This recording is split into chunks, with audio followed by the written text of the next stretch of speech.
Current affair बता रही थी, उसमें आज मैंने आप लोग के लिए पुरस्कार लाया है, जिसमें आप लोग देखिएगा नोबेल पुरस्कार।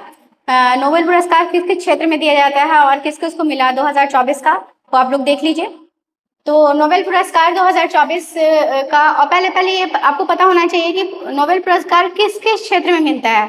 तो पहले जो देख लीजिए, चिकित्सा में फर्स्ट, फिर भौतिकी में देखिए कितने क्षेत्र में नोबेल पुरस्कार दिया जाता है। रसायन में, शांति के लिए भी दिया जाता है, अर्थशास्त्र के लिए दिया जाता है और साहित्य के लिए, मतलब 6 क्षेत्रों में नोबेल पुरस्कार दिया जाता है। तो चिकित्सा के क्षेत्र में 2024 में किसको मिला? विक्टर एम्ब्रोस, जो अमेरिका के थे, और एक और वैज्ञानिक थे, देखिए इसके लिए गैरी रूफकुन।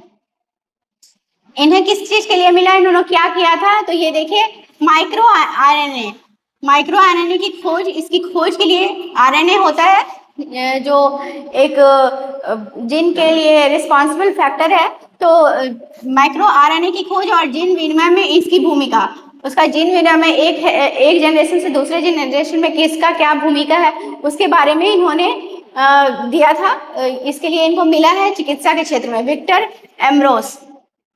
एम्ब्रोस और गैरी रूफकुन, ये दोनों अमेरिका के थे चिकित्सा के क्षेत्र में। और दूसरा भौतिकी के क्षेत्र में किनको मिला है?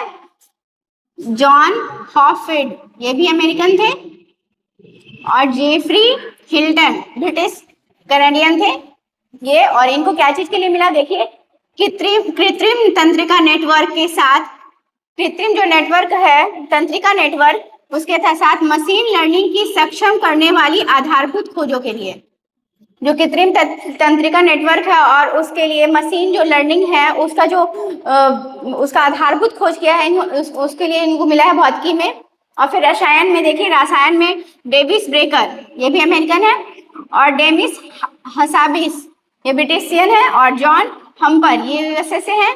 इन्हें क्या मिला है? कम्युनिकेशन प्रोटीन डिजाइन, ये प्रोटीन डिजाइन और प्रोटीन संरचना की भविष्यवाणी के लिए मिला है इनको। रसायन में प्रोटीन डिजाइन और प्रोटीन संरचना की भविष्यवाणी के लिए किसको मिला है? डेविस ब्रेकर और डेमिस हसाबिस और जॉन जम्पर को। और देखिए शांति के लिए किनको मिला है? शांति के लिए निहोन हंडाक्यो, ये जापानी ऑर्गेनाइजेशन से थे। इन्हें किस चीज के लिए मिला है? परमाणु हथियारों से मुक्त विश्व को बनाने के प्रयास के लिए, परमाणु जो हथियार है उससे मुक्त विश्व को बनाने के लिए मिला है इनको। फिर अर्थशास्त्र में किसको मिला है? देख लीजिए, डेरॉन एस्मोग्लू, यूएसए से है, साइमन जॉनसन, ये भी यूएसए से है, और जेम्स रॉबिन्सन, इन तीनों जो वैज्ञानिक है ये यूएसए से है। ये अर्थशास्त्र में मिला है। और इनको क्या चीज के लिए मिला है?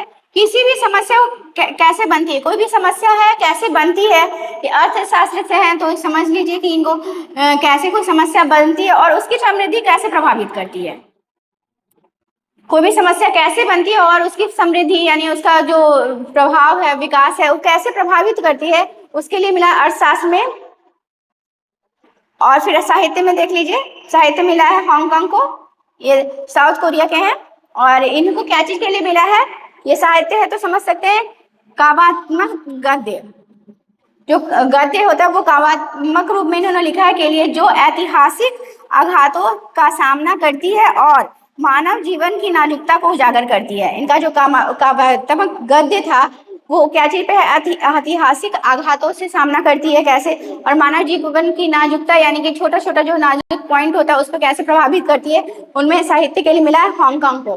तो नोबेल पुरस्कार इतना इंपॉर्टेंट है, आप लोग इसको देख लीजिएगा, और होगा तो स्क्रीनशॉट भी ले लीजिएगा, जो आपको काफी हेल्प करेगा। मे भी एग्जाम में क्वेश्चन आता है।